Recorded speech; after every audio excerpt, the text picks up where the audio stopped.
Nah, saya mau tawarkan dulu. Kita belum bahas ini. Kita baru kasih tawaran. Ingin bahas yang pertama secara personal, bahas yang kedua secara keluarga, atau bahas yang ketiga kepemimpinan dalam aspek kebangsaan. Mana yang mau kita bahas? Baik. Yang tiga angkat tangan. Untung tiga. Baik. Yang dua angkat tangan. Yang satu. Kalau kita gabungkan ketiganya, maka seluruh aspek kepemimpinan ini akan dimulai dari praktek ibadah. Saya ulang, akan dimulai dari praktek ibadah. Kembalikan kepada aspek akhlaknya. Syarat pertama, jika Anda ingin menjadi pemimpin personal yang baik, mengendalikan semua yang ada di tubuh Anda ingin jadi pemimpin yang baik di keluarga Anda, mampu menghadirkan ketentraman di rumah tangga, dan Anda ingin jadi pemimpin yang sukses dalam kehidupan berbangsa dan bernegara, maka syarat yang pertama, Anda harus membangun kedekatan dengan Sang Pencipta, Rabb. Ibadah. Syarat pertama. Fokus baik-baik. Perhatikan di sini. Kita masih ingat tadi, teman-teman sekalian? Mari kita turunkan pelan-pelan. Quran surah kedua ayat ke-30, paling kiri sebelah atas. Wa idh qala rabbuka lil malaikati inni ja'ilun fil ardi khalifah. Dan ingatlah ketika Rabbmu berfirman kepada malaikat menyampaikan, saya akan jadikan di muka bumi seorang khalifah. Apa artinya khalifah? Khalifah itu kata para ulama itu bisa mengandung dua arti. Arti yang pertama adalah mengembalikan semua fungsi kehidupan sesuai dengan ketentuan Allah Subhanahu wa taala. Saya ulang, mengembalikan semua fungsi kehidupan sesuai dengan tuntunan Allah Subhanahu wa taala. Dalam hidup kita ada tubuh. Bagaimana tubuh ini sesuai kehendak Allah? Dalam hidup Anda dapat harta. Bagaimana harta ini digunakan seperti yang Allah kehendaki? Dalam hidup misalnya Anda punya hal-hal tentang kedudukan, pengetahuan. Bagaimana pengetahuan Anda digunakan sesuai keinginan Allah? Bagaimana kedudukan Anda dipakai sesuai keinginan Allah Subhanahu wa taala? Itu yang pertama yang disebut dengan fungsi khalifah. Satu. Yang kedua, khalifah yang kedua bisa diartikan kepemimpinan dalam kehidupan dalam arti sistem pemerintahan. Seperti Allah ketika menetapkan Daud sebagai khalifah, maka menggunakan kata khalifah. Yang di sini adalah tiga faktor yang tadi kita sebutkan. Nah, karena disebut khalifah itu terkait dengan ketentuan Allah Subhanahu wa taala, bagaimana Anda bisa menjadi khalifah yang baik, pemimpin yang baik, menggunakan tubuh sesuai kehendak Allah kalau Anda sendiri tidak dekat dengan Allah Subhanahu wa taala? Karena itu hal pertama yang harus dibangun ketika Anda ingin mendapatkan akhlak pemimpin seperti di zaman Nabi, silahkan cek. Yang pertama dilakukan oleh Nabi adalah mendekatkan diri kepada Allah Subhanahu wa taala. Jadi baik Anda ingin jadi pemimpin secara personal, mengatur tubuh Anda dengan baik, ingin jadi pemimpin di keluarga yang baik, atau Anda menjadi kandidat kepemimpinan nasional atau bahkan internasional, hal pertama yang dituntut oleh Al-Quran, kalau ingin seperti di zaman Nabi, kepemimpinan Rasulullah, hal pertama yang dilakukan adalah dekati Allah Subhanahu wa ta'ala lewat peningkatan ibadah. Saya tanya kepada Anda, hal pertama yang dikerjakan oleh Nabi sebelum diangkat kemudian jadi Rasul dan pemimpin umat, Nabi diangkat jadi Rasul di mana? Di Mekah. Tepatnya di mana? Di Gua Hira, 5-6 km dari tempat tinggal beliau. Naik ke atas itu sekitar 700 meter tingginya. Fokus baik-baik teman-teman. Pertanyaan saya, sedang apa Nabi di Gua Hira ketika Allah mengangkatnya sebagai pemimpin umat dunia? Sedang ibadah, zikir, mendekat kepada Allah, mendekat kepada Allah, mendekat kepada Allah.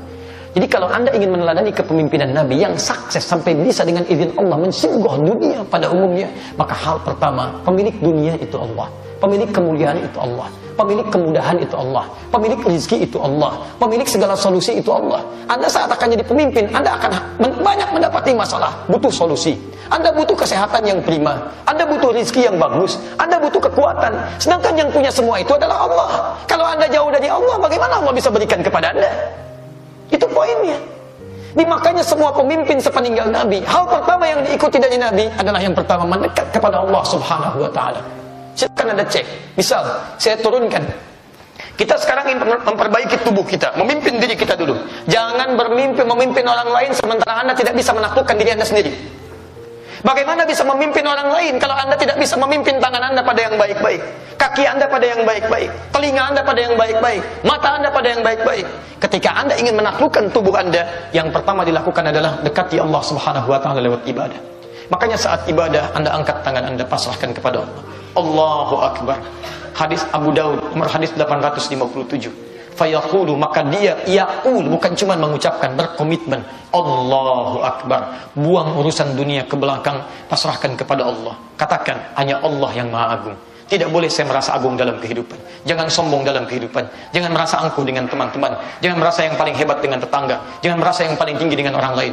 Pertanyaan saya, Anda tiap hari mengucapkan Allahu Akbar, berapa kali Anda bisa menaklukkan tabiat kesombongan Anda, keangkuhan Anda, kehebatan Anda? Berapa banyak Anda ikut taklim dan Anda menyimpulkan lebih hebat daripada yang lain? Berapa lama Anda belajar sampai menyimpulkan Anda yang lebih mahir daripada orang lain? Berapa lama punya pengalaman kerja sampai merendahkan orang lain? Berapa lama? Teman-teman, itu baru Allahu Akbar. Silakan cek. Anda kenal Abu Bakar? Ayo kenal gimana?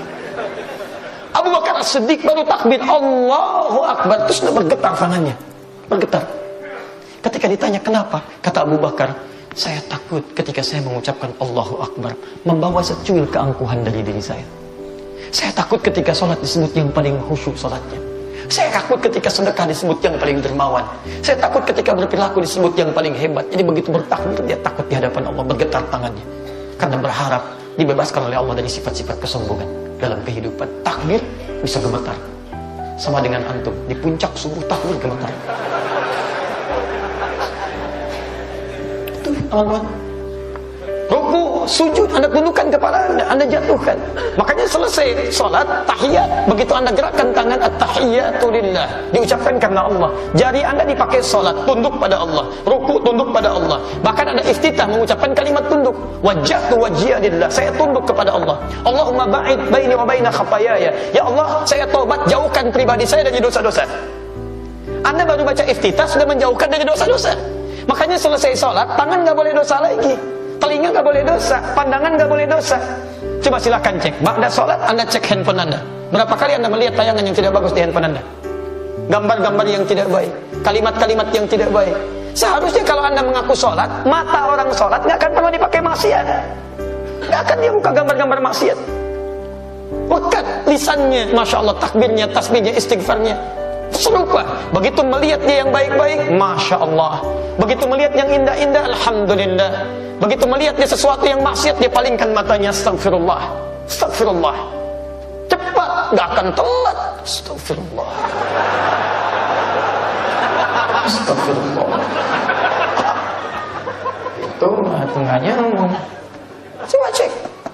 Teman-teman, jangan bermimpi jadi pemimpin untuk orang lain kalau Anda pun gak bisa mimpin diri sendiri. Makanya silahkan cek.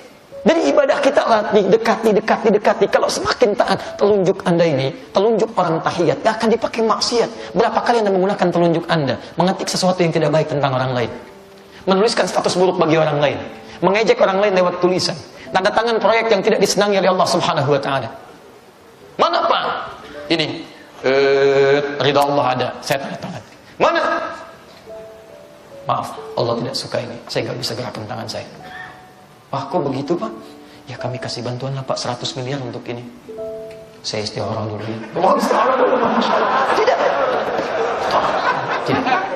Tidak bisa. Ini kontrak yang tidak jelas. Saya tidak akan main film ini, ada maksiatnya di sini. Saya tidak akan ambil tawaran iklan ini karena ada maksiat terbuka di situ. Betapa seorang perempuan kemudian dia mengumbar auratnya, baik dalam kemudian proses apapun, lalu dicontoh oleh orang lain. Setiap orang yang mencontoh, dia mendapatkan tabungan dosa dari situ. Anda juga begitu. Bukankah anak meniru Anda? Bukankah keluarga meniru Anda? Karena itu yang pertama, perbaiki diri kita lewat ibadah, datanglah ini. Keluarga juga begitu. Jangan dikira selesai personal. Saya tutup. Ketika Anda pindah ke level keluarga, muncullah kemudian hadis Nabi di Al-Bukhari, nomor hadis 4806, di hadis Muslim, nomor hadis 1466. Saya cukupkan dulu sampai sini, saya bacakan hadisnya, kemudian mari kita teruskan, nanti kalau ada pertanyaan kita coba tanya jawab, kalau tidak ada, saya pertajam ini sampai 15 menit ke depan, dan kita bisa tutup pertemuan kita pada sore hari ini. Saya bacakan hadisnya. Perhatikan kalimatnya. Anin Nabi sallallahu alaihi wasallam qala, hadis riwayat dari Nabi sallallahu alaihi wasallam, hadis sahih, beliau menyampaikan, tunkahul mar'atu li arba'in. Seorang perempuan bisa dinikahi karena 4 faktor. Dikala seseorang akan menikah jadi pemimpin keluarga, maka ada 4 faktor yang paling utama yang bisa menguatkan kepemimpinan di keluarganya. 1, limaliha, karena faktor hartanya. Harta. Makanya kecenderungan seorang yang sudah menikah, ingin kemudian memikirkan bagaimana bisa mendapatkan harta terbaik dalam kehidupan rumah tangganya. Jadi kalau Anda mencari calon suami yang perempuan misalnya, maka kecenderungan dilihat bagaimana kondisi hartanya. Cukup tidak memberikan gambaran. Kalau untuk pribadinya saja belum cukup, bagaimana bisa menghidupi orang lain? Anda pun sama yang laki-laki. Kalau Anda ingin mencari calon pendamping, carilah calon pendamping yang bisa memanage harta Anda. Jadi kalau penghasilan Anda baru 5 juta, jangan mencari calon istri yang zakat mualnya sampai 10 juta. Susah hidup Anda di situ. Ini satu. Gak akan nyambung, capek Anda. Capek. Ya. Dua, ya, ada zakat mal, ada zakat mual. Ya. Dua, Nabi sampaikan, teman-teman sekalian, linasabiha. Dari mana dia berasal? Sehingga mendapatkan kualitas yang terbaik. Ada kesepahaman. Lihat misalnya pendidikannya di mana. Anda S1, dia S3. Ya, misalnya. Coba lihat kesepahamannya. Bagaimana cara berbicaranya, pendidikannya, kesepahamannya. Kalau nanti ditemukan perbedaan, bagaimana cara menyatukannya? Orang yang asal nikah tidak kenal dari mana berasal, dari mana aspeknya, seperti apa keluarganya, bagaimana pendidikannya, cenderung tidak mudah mengatasi di rumah tangganya. Masalah di rumah tangga dibandingkan dengan orang yang saling mengenal terlebih dahulu. Karena itu turun ayat tentang ta'aruf, Quran surah ke-49 ayat ke-13. Ya ayyuhan nasu inna khalaqnakum min dzakarin wa untha wa ja'alnakum syu'uban wa qabail lita'arafu. Hei manusia, saya jadikan kalian ada laki-laki, ada perempuan. Laki-laki, perempuan. Ingat, pasangan laki-laki itu perempuan. Pasangan perempuan itu laki-laki. Awas kalau masih sehat jangan tertukar ya. Laki-laki pasangannya siapa? Perempuan. Perempuan pasangannya siapa? Laki-laki. Dan ini melekat pada setiap makhluk. Yang namanya makhluk pasti pasangannya berbeda, tidak satu jenis. Baik, hewan makhluk bukan? Makhluk. Lihat, hewan jantan pasangannya apa? Betina. Tumbuhan makhluk bukan? Makhluk. Putik pasangannya apa? Benang sari. Kalau cuma putik dengan putik nggak akan jadi. Silakan cek, benang sari dengan benang sari nggak akan jadi. Contoh paling gampang, kurma. Kurma itu setiap pohon itu satu benih. Jadi kalau Anda ingin jadikan kurma berbuah, Anda harus ambil benih yang lain, tempelkan di situ, baru tumbuh. Putik ketemu putik nggak akan jadi. Kambing jantan ketemu betina. Kalau jantan dengan jantan nggak akan ada anak kambing. Silahkan cek, pernah nggak dengar istilah kambing homo? Tidak ada. Sapi lesbi tidak ada. Pak, ini diskon Pak 50%. Kenapa? Lesbi. Wah. Demi Allah saya katakan tidak ada. Dikasih gratis pun saya nggak mau. Nggak ada teman-teman sekalian. Lalu hewan yang tidak punya akal tahu pasangannya. Kenapa antum yang punya akal tidak kenal pasangan? Ada sesuatu yang harus kita perbaiki di situ dan kita bantu. Jangan dicela, kita bantu. Karena barangkali ada kesulitan yang harus kita bantu untuk diberikan solusinya. Paham ya? Baik, kembalikan teman-teman ke sini. Dan saya tempatkan kata Allah. Di mana ditempatkan? Ini yang harus Anda lacak. Syu'uba, syu'ub itu tempat yang terpisah-pisah. Beda RT, beda RW, beda kampung. Nggak dapat se-RT, cari yang se-RW. Nggak dapat se-RW, cari yang sekampung. Masya Allah. Boleh menikah dengan perempuan sekampung? Tidak banyak begitu sekampung boleh dinikahi oleh Anda. Pilih 1, 2, 3, 4. Itu pun ada ketentuannya. Sekampung bagaimana? Ya. Baik, tidak ada sekampung. Beda mungkin negara. Bukan jodohnya di Indonesia, ada di Malaysia. Nggak ada di Malaysia, mungkin di Singapura. Nggak ada di Singapura, mungkin lebih jauh di Jepang. Nggak ada di Jepang, mungkin di Amerika. Nggak ada di Amerika, jodoh Anda di Afrika. Mungkin demikian. Nggak ada di Afrika. Barangkali Allah sudah menyiapkan bidadari tercantik di surga untuk Anda. Baik. Tapi sebelum itu, nikah dulu lah, gitu ya. Supaya ada pengalaman di muka bumi. Itu cek. Dia sekolah di mana? Dia. Anda misalnya sekolah sampai SD. Pasangan Anda sampai S3. Bagaimana cara komunikasinya? Akang dulu sekolahnya tingkat apa? Oh, kamu apa? S3. Kalau Akang S4 kerupuk 2. Masya Allah. Gak nyambung. Komunikasi sudah gak nyambung. Nasab. 3. Li jamaliha. Jamal. Boleh saya hapus? Anda tahu mana yang mau dihapus? Ini saja. Baik, cukup sampai situ. Cukup. Jazakallah khair. Jamalun. Gini nulisnya. Jim, mim, alif, lam. Jamal. Jamal. Ini bukan cantik. Aura kebaikan. Atau sifat-sifat indah. Jadi kalau dimiliki oleh laki-laki jadi ganteng. Jamil. Kalau gantengnya namanya jamil. Kalau jamal sifat kemuliaannya. Ya. Kemudian dimiliki laki-laki jamil, jadi ganteng. Ganteng.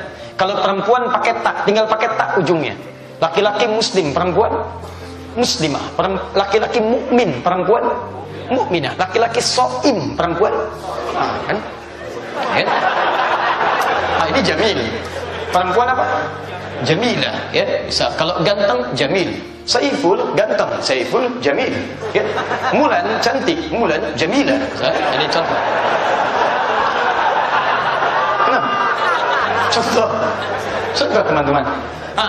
Ini dari kata Jamal. Ingat alifnya harus ada. Kalau nama Anda Jamal, tulisannya mesti begini. Sebab ada Jamal yang kedua tanpa alif. Tulisannya Jamadun, Jim, Mim, Lam. Jamalun, unta. Unta. Anda umrah, nama Anda Jamal, ditulis di paspor begini, Jamalun, Masya Allah. Datang ke imigrasi Saudi.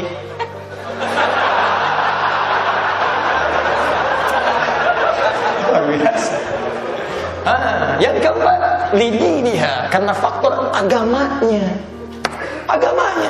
Jadi kalau dipertemukan teman-teman sekalian, pertama harta, maliha, kedua nasab, keturunan, dari mana latar belakang, ketiga ini ganteng atau cantiknya, parasnya, yang keempat diniha, agamanya, dinun, agamanya, didiniha, kemuliaannya, kedekatannya dengan Allah.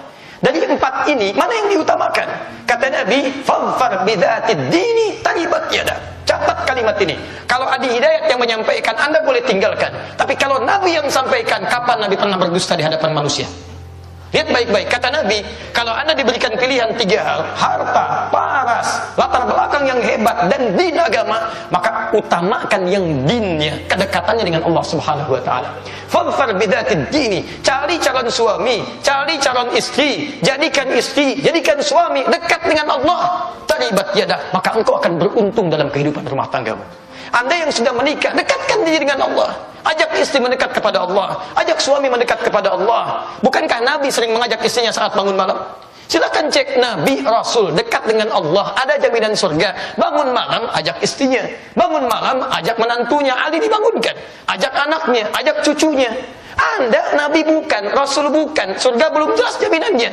Kenapa bangun malam Anda soleh sendirian? Bukankah Anda pernah dengar satu hadis dari Nabi? Allah merahmati seorang suami yang menciprakan air di wajah istrinya supaya bangun tahajud. Allah merahmati seorang istri yang menciprakan air di wajah suaminya supaya bangun tahajud. Tapi tolong baca hadisnya dengan baik ya. Maksud hadis ini, kalau suami istri itu sudah berencana untuk bangun tahajud. Jadi kalau istri tidak punya janji, jangan coba-coba. Jangan coba-coba. Suami pulang kantor habis syuting jam 12 malam, istri pengajian baca hadis tadi. Allah merahmati seorang istri menciptakan air di wajah suami. Segayung cari masalah. Makanya kalau rumah tangga Anda punya kedudukan tinggi, hebat, harta Anda melimpah, tapi masalah Anda nggak tuntas-tuntas, coba dicek. Mungkin bukan kurang tinggi kedudukan, bukan kurang kaya Anda kurang dekat dengan Allah. Ini poinnya.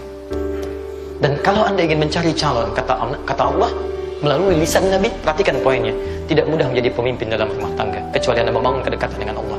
Jika ada poin-poin ini dijadikan 4 poin, maka agama itu 1, harta itu 0. Jadi kalau Anda mendapatkan orang soleh, kemudian hartanya cukup 10 poinnya. Setelah itu latar belakangnya bagus, tambah 0-nya 100 poin. Setelah itu Masya Allah, punya paras yang juga menawan, 1000 poinnya.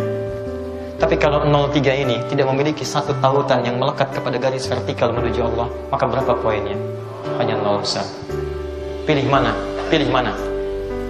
Soleh tapi paras biasa-biasa, atau ganteng tapi tidak soleh? Ganti, karena ini ikhwan semua yang di depan saya. Ganti. Hai, lihat sini teman-teman sekalian.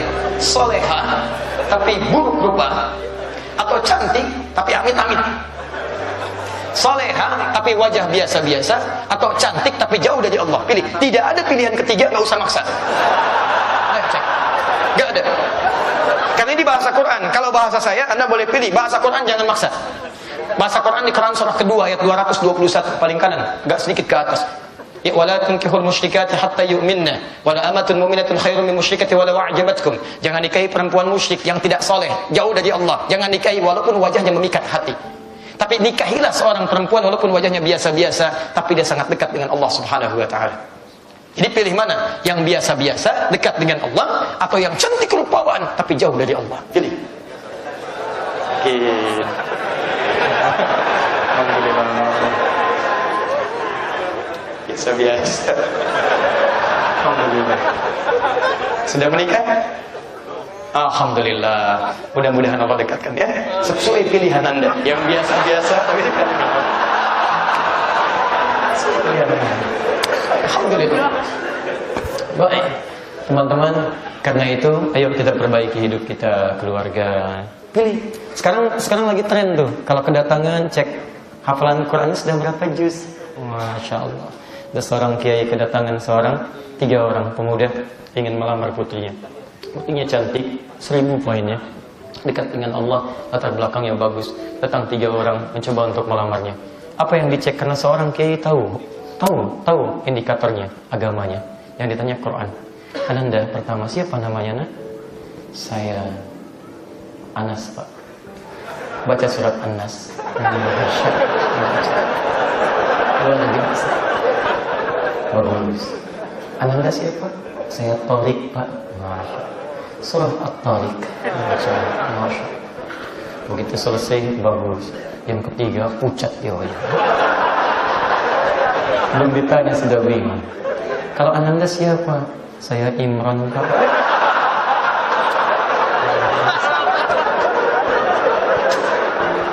Tapi dia nggak kehilangan akal. Cuman panggilan sehari-hari, kulhu, Pak.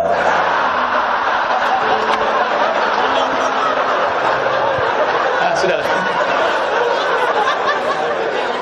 Bismillah. Nama siapa? Masya Allah. Panggilan sehari-hari Anas. Teman-teman, fokus. Nah, ini saya berhenti dulu di sini. Ini baru syarat yang pertama, belum yang lain. Jadi ini syarat yang pertama. Seseorang yang ingin jadi pemimpin, memiliki akhlak seperti di zaman Nabi. Perhatikan akhlak Nabi. Sangat perhatian, sangat sayang, mengorbankan jiwanya, raganya, bahkan fisiknya, rela menderita, dilempari orang hanya untuk mengikrarkan nilai-nilai kepemimpinan dalam kebaikannya. Kalau Anda ingin dapati semua itu, maka dekatilah Allah Subhanahu wa taala lewat ibadah. Pulanglah ke rumah, perbaiki keluarga Anda, istighfar pada Allah, bangun malam, perbaiki diri Anda. Mungkin dari situ ada kemuliaan diturunkan pada keluarga Anda. Setelah itu, kalau memang Anda berminat untuk naik kepada yang selanjutnya, level kepemimpinan dalam berbangsa dan bernegara, maka turunkan lagi variabelnya. Selain bangun malam, mendekat kepada Allah. Saya tutup dulu satu ya, pada bagian yang ketiga. Karena bagian yang ketiga pun, pemimpin lebih luas lagi. Dalam aspek kebangsaan, itu pun Allah yang menghendaki. Quran surah ketiga, dari ayat 26-nya sampai ayat 27-nya. Qulillahumma malikal mulki, tu'til mulka man tasha, wa tanzi'ul mulka mimman tasha, wa ta'izzu man tasha, wa tudhillu man tasha, biyadikal khair. Perhatikan baik-baik. Sifat kepemimpinan yang dipilih oleh Allah. Di kepemimpinan berbangsa bernegara itu pilihan Allah. Tapi sifatnya ada 2. Bisa baik, bisa buruk. Kalau kemudian yang hadir adalah orang baik, itu berkah untuk diteruskan kebaikannya. Tapi kalau yang terpilih orang buruk, itu artinya keburukannya supaya diketahui oleh orang luas, supaya belajar dari situ bagaimana cara mengobatinya. Dia akan tampak, mungkin kalau ada satu tempat, kemudian mendapatkan pemimpin yang baik, itu pertanda ada kebaikan di tempat itu yang ingin dimuliakan oleh Allah Subhanahu wa taala. Maka teruskan kebaikannya. Tapi kalau Anda mendapati misalnya kepemimpinan yang terasa kurang baik, ada keburukan di dalamnya, ada hal yang tidak didapatkan semestinya, itu tandanya Allah ingin membuka ada persoalan di tempat itu sehingga dibuka lebih jauh lagi, supaya ke depan bisa diperbaiki dengan hal yang lebih baik lagi. Paham bagaimana cara menyikapinya? Karena itu, kalau Anda ingin jadi pemimpin yang baik, mengatur banyak orang, mengatur diri sendiri saja, mesti dekat dengan Allah. Mengatur keluarga saja, mesti dekat dengan Allah. Apalagi mau mengatur banyak orang. Kalau Anda jauh dari Allah, demi Allah saya katakan, tidak mudah mengatasi persoalan yang lebih besar lagi. Maka ini poin yang ketiganya terkait dengan kepemimpinan dalam berbangsa bernegara. Maka kita merindukan pemimpin-pemimpin yang bisa bangun malam, pemimpin yang bisa hafal Quran, pemimpin yang santun dengan kebaikan, pemimpin yang menepati nilai kemuliaan. Maka Anda mustahil bisa mendapatinya kecuali dari figur orang yang sangat dekat dengan Allah Subhanahu wa taala. Paham sampai sini?